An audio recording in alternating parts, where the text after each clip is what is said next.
If these helicopters could talk, boy, the stories they would have to tell. Well, for one veteran, after 50 years of living in pain after jumping out of one of these, saving lives, he found someone else ready to take a leap and help him heal. He takes us to the heart of his story.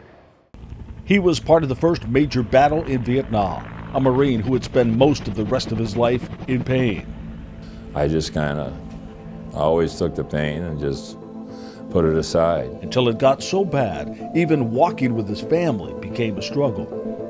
Options were few until he met a doctor willing to take a chance. A chance encounter that takes us to the heart of his story.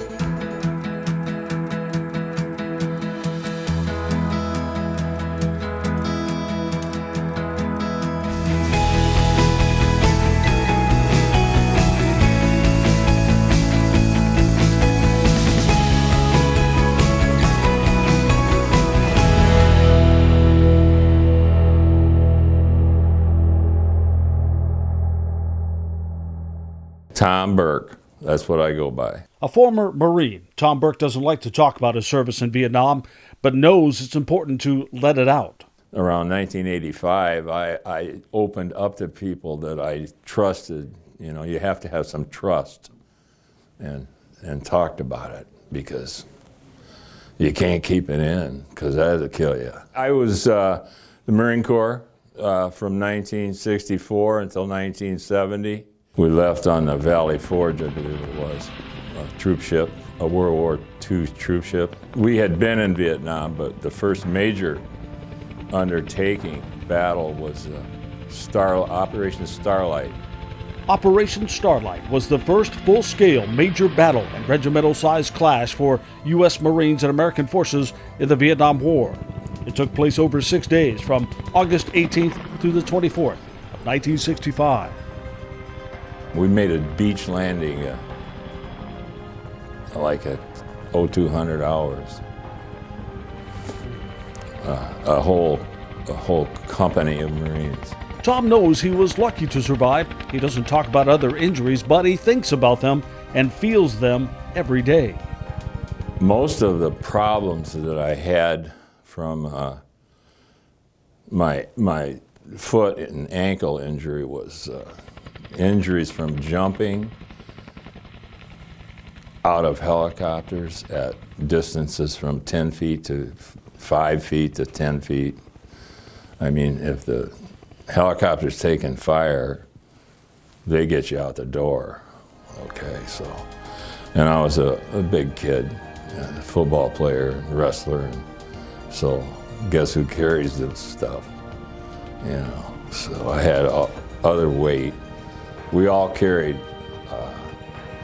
bandoliers of machine gun ammunition, because the machine gunner couldn't carry all of it, so we all helped him. I hurt my ankle on more than one occasion, and you don't. I mean, time out, my foot hurts, you know, that doesn't get it, you know, so you just tighten your boot up and go. So he came home, married, started a family, and had to work. He had to deal with the chronic pain, until it made daily life so much more of a struggle. I just always took the pain and just put it aside. Later on, I got to the point where I was having trouble walking. I remember we went to a hockey game in Chicago, and we were way up, you know, and I was going up the steps, and I'm going, man, this is just not getting it. And I didn't say anything, but we had a hard time getting back to the truck that night. So Tom and his wife Susan, married for more than 50 years, started looking at options. I saw 2 different foot doctors, I'll call them, and they both came to the conclusion that I probably was going to need an amputation below the knee. After lots of talking, the couple weighed those options: worsening pain and mobility issues, or adapting to new life without part of his leg. He looked back to his days as a Marine in combat. I'd had to accept a lot of things, especially back in the Marines. I mean, death being one of them, you know. Hell, I'm not going to make it tonight, you know. So that I used that knowledge, you might want to call it, I don't know, experience, to help me make that decision. So I went down the path of getting it taken off, right about here, right about below the knee, and I kind of accepted that. We both did, and you know, they got wonderful things, artificial limbs to utilize. Until one day, on a routine visit, a chance encounter with another doctor. I was at the VA clinic in Sterling, and Dr. Yeager was there doing foot care, toenails and so forth. And he says, Tom, he says, what's going on? And I told him, you know, I explained basically what I just told you. And he says, well, I think I can fix that. And he said, I'm in transition right now, and I'm going to be at Morrison Hospital. And when I get there, I'll call you, and you come and see me. So that's where I'm at, and that's what I did. Dr. Yeager offered hope. Dr. David Yeager, I'm a podiatrist here at Morrison Community Hospital. Even though he had received so many negative outlooks and negative propositions from these physicians, that I wanted to give him some optimistic approaches. Well within reason of not losing the whole idea that this could turn catastrophic. Both of them were willing to take a chance. What did he have to lose, he thought, and then the surgery. When I woke up in here the next day, my foot didn't hurt. My leg didn't hurt. I had major operation. I think I was in there for 3.5 hours. Close to 4 hours or whatever I was in there.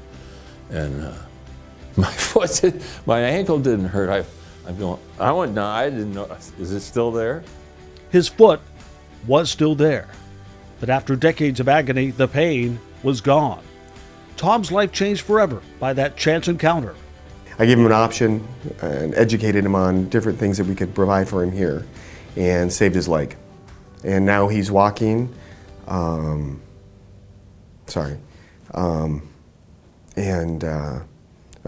healthy member of society.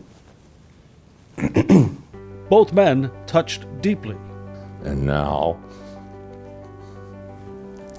I got this foot that I can walk on, and it's straight, and it doesn't hurt for the first time in 50 years.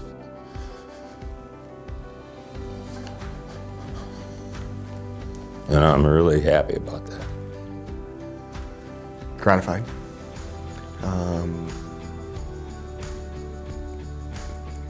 Confident that the training that I've received is now being able to be used to its utmost satisfaction. So it was a really gratifying experience. My leg is shorter than the other one now, but I can walk, and I still have my foot, and I look at my toes, and I'm going to be able to swim this summer. I'm a powerful swimmer. With plans to do so much more now, back on his feet with his kids and his grandkids. I'm looking forward to going to Leech Lake and going swimming and fishing.